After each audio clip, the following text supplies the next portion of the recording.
Hello class. Hello. In this video I'm going to show you how to get ready for the typographic self-portrait assignment. When you go to Blackboard, this is the screen that you will see. It has the specification for our assignment. The first thing you have to do is you need to open Adobe Illustrator. In my case, it's already open, so all I have to do is just call the program. Then if you look at the instructions, it tells you to have an artboard. This is the area where you work, and it should be 8.5 by 11 or letter size. So you go to Illustrator, you go to File, New, and you're gonna get a screen asking you some questions regarding about your project.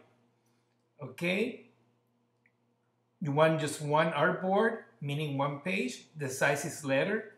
On this drop-down menu, you can see other sizes. Or you can tap it by hand. And the orientation that you want is vertical. You want it narrower on the top and the bottom and longer on the sides versus like landscape. So you want the portrait setting. And the color mode, you can actually change it to RGB because it's a screen resolution. And the size to 150. That should do more than plenty for our submission. And you go OK. And you will get a new document. This is what the Illustrator screen looks like. Yours might look a little different depending on what you have opened before or not. Notice that Illustrator have two arrows. They have a black arrow and a white arrow. You're going to use those for this assignment. You're going to use a type tool. You're going to use the pen tool. And you're going to use this area here, which is for color. If I double click here, I can change the colors of a fill. If I double click here, I can change the stroke or the edge of any shape that I draw or letters. If I hit here, I reset them to white and black. So the next thing that you need to do, according to your instructions, is to bring an image. You're gonna have, in this case, it's gonna be a photo of yourself. For this example, I'm gonna use Da Vinci's Mona Lisa because it's an image that we all know. So I'm gonna go to my, actually to Illustrator. Let me switch software. And I'm gonna import that image, which is very easy. What you have to do is go to File, Place, and you get the photo that you need. It should be a Jpeg, which is the correct format. So here's my Mona Lisa, and I'm gonna place it. And I'm gonna have to resize it. In this case, this image is really, really large. So I'm gonna go to the Magnifier Tool or Zoom. I hit Option to have the option to the tool, which is downsize. And I'm gonna trim the image. I will do that with the black arrow, which is meant to change the size of things. The white arrow will let me distort it, but I don't want to do that. So while I'm shrinking the image down to avoid distortions, I keep the Shift key pressed down. And remember, as you listen to this video, you might be you might be encouraged to pause it once in a while so you can revisit things. So don't forget you can pause always YouTube videos. So I'm gonna get the Mona Lisa to the correct size. I go, actually for this assignment all I want to do is maybe the face. For your project you might want to do a silly face, something interesting. You don't want that mugshot look. It will make a boring project. And once I got the image the way I want, here it is. I need to call my layers menu and see what's going on. Here's my layers. If you don't see your layers outside, you go to Window, Layers. I know mine are out because there's a check mark here saying that they're out already.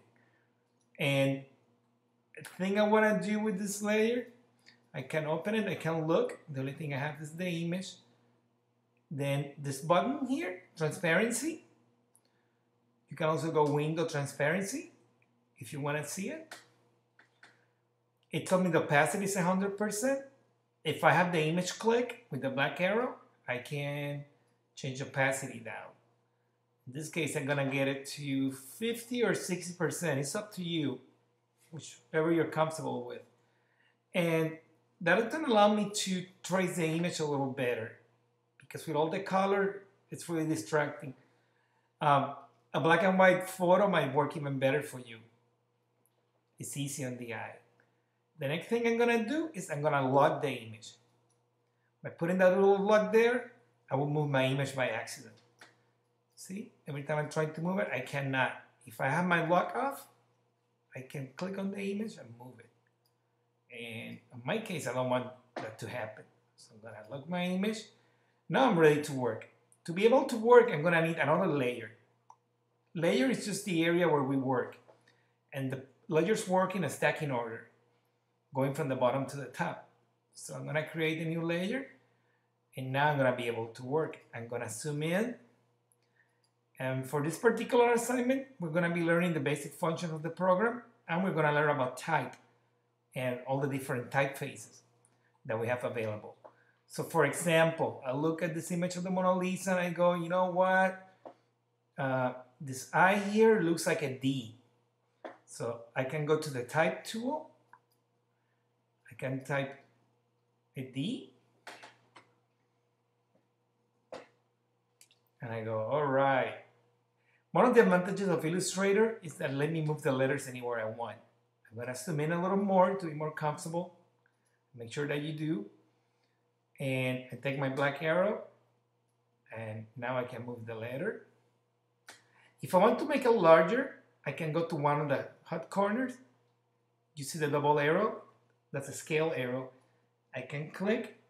Make sure you're pressing down Shift, and I can move the mouse to make it larger.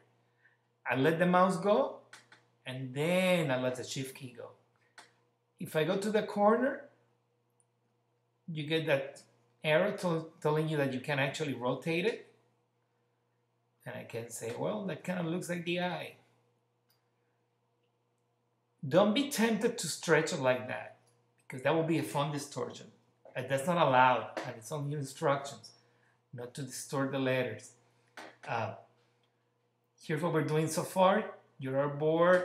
We got the translucency going. We made it transparent. We had the layers. We locked the layers that we don't need. We put the letters on top. Remember, you must have at least a minimum of 8 different typefaces. You can also use reflect to flip letters. And you don't want to distort the letters. Do not do so. You will lose points because of that. So, going back to Illustrator, here's my Mona Lisa. I can go, you know, it looks like a D, but maybe this is not the right type of D.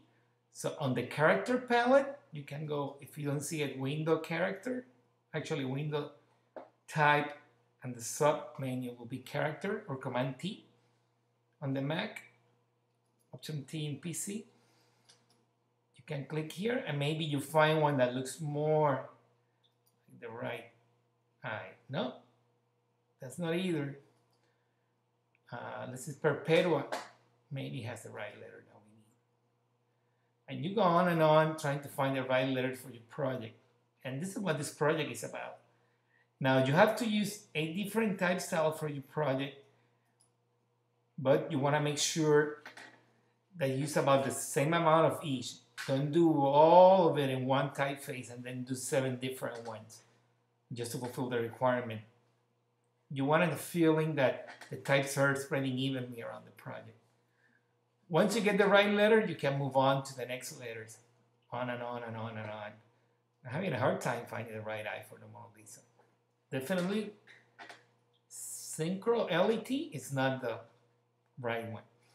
Let's pretend that this is the correct one. If you want to check your progress, you can always hit the little eyeball on your layers palette, and that will make the Mona Lisa disappear. Just leaving the work that you're doing. Another thing that you can do for this project, and it's something that you don't want to do all over the project either, is you can type on a path. Because If you do that all the time, of course you're gonna solve the project really easy, but this project is not about that. It's about working hard. A path is a line, and to get a good path, what I wanna do is have no fill, so I click the fill area here, the no on it, then I click on the line, and I hit the black, which is the first choice. What that means, I'm gonna be able to draw a black line, and I can draw a black line every time I click. I'm creating almost like a rail where letters can go later. Like you wrote your notebooks when you were a kid with the blue stripes on it, the college rule notebooks. You draw on the line, this is what we're gonna do. So once you got the line going, you hit the type tool and go type on a path tool. I want the letters to be black, so I want the fill of the letter to be, oops, I'm sorry. I need to release it. Let me go and click here. And I guess it was ready to go already, and I can start typing. Maybe I want to type that song about the Mona Lisa. Or any phrase related to the Mona Lisa, or maybe information about her, or I can just have random letters. It just makes sense to type something about what I'm portraying. Maybe you can type about yourself. So let's go with something about the Mona Lisa. The Mona Lisa was painted in Florence. And I go, that's almost like too big, so I can still highlight the letters. I can change the typeface. Maybe I want a different one that is more organic. Okay. And the letters, maybe I want them a little smaller. Every time you select a menu or a tool, all the options change on top. So I'm gonna go down to like 8 points. And you can see how this is changing. The red line will never print. It's just a guide for you. Now I can shut down my layer with the painting on it and see what I'm getting. So remember, for some areas you will be allowed to draw on a path, but you don't want to be all over the place. Just use it in a few smart places where it might be hard to do anything else. But try to solve the big areas with big bold letters. It doesn't have to be perfect. People just have to get a feeling of what the portrait is about, the photo. Okay, and once you're done with everything, once you're done with your project, the next thing that you have to do is you need to save it. And you can save it as an Illustrator file, and I advise you to save constantly. These programs do freeze, and you will lose all your work if you don't save it. And then to save it as a JPEG, you will click Export, and you're gonna get a choice where you can actually turn it into a JPEG, which is a photographic file. Make sure when you turn it into a JPEG that your layer with the original photo is down. Otherwise, it will show on the JPEG, and your submission won't be acceptable because it will show the photo below it. So that's a big deal. Make sure you do so and follow the instructions.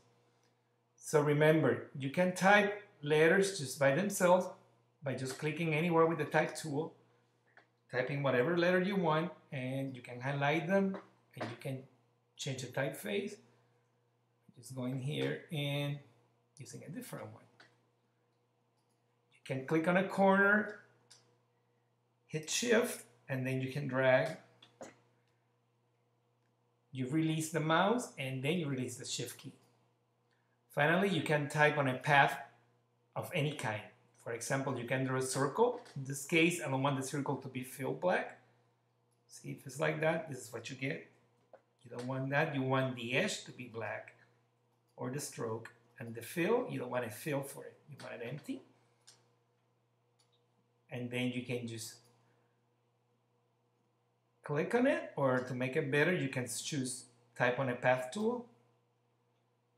You can start clicking here, and you can start typing words all over. So this concludes this tutorial.